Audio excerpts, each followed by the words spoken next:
Dr. Susan Lee Research Notes by John Borneman. When the brilliant but eccentric Dr. Susan Lee, professor of ancient engineering history, Euro-America University, died, she left behind an unrivaled body of work.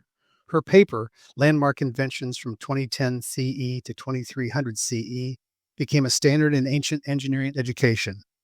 However, a recent study of her research files revealed hundreds of supplemental notes on humanity's less successful inventions. These small vignettes, although not used by Dr. Lee in her published papers, still yield an important insight into early engineering history. Reingold's wee bugs, scrawled with an actual graphite pencil on the back of research notes, which later became Dr. Lee's classic exposition on the development of the Ridgway self-aware reduction valve. Patent number 92746Z-457-08923, 2241 CE.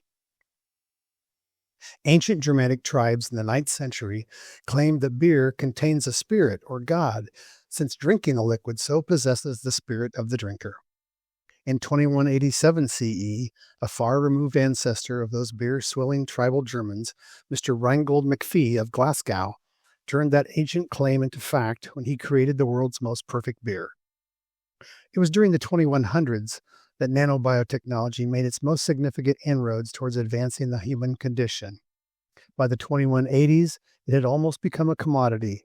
Any nanobiomechanical engineer worth his salt, or in Reingold's case, worth his malt, could have figured out how to apply the strengths of nanobiologics to the brewer's art.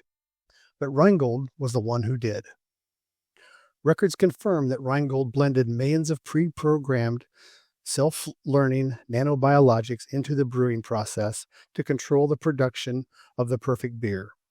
Reingold laughingly dubbed them his wee bugs and kept most of the exact details a closely guarded secret. We do know that his wee bugs closely controlled the initial malting process by stopping the enzyme growth process at the exact peak of its activity. We also know that he designed into his nanobiologics the ability to release finely controlled streams of carbon dioxide gas into the beer as it was being poured into a glass, thus creating a perfect head on the beer every time. Or as Reingold phrased it, "Me bugs guff gas from their wee backsides." Finally, we know that Reingold attempted to address hangovers. He programmed the nanobiologics to function for a short time inside the imbiber's stomach, where they chemically transform the toxic hangover-inducing byproducts of brewing into harmless compounds. A perfect fermentation, a perfect head of foam, a perfect morning after, a perfect beer. Reingold Royal Gold, as he modestly named his beer, won first prize in every tasting event on and off-world. Unfortunately, sales did not match awards, and Reingold McPhee filed for bankruptcy 6 months after production began. Recently salvaged video recordings of the inventor discussing the lack of public acceptance of Royal Gold are enlightening. Reingold indicates that the nanobiologics in his beer did not die and pass through the body as planned. His nanobiologics took up residence in the imbiber's stomach, where they apparently learned how to convert all consumed alcohol into water.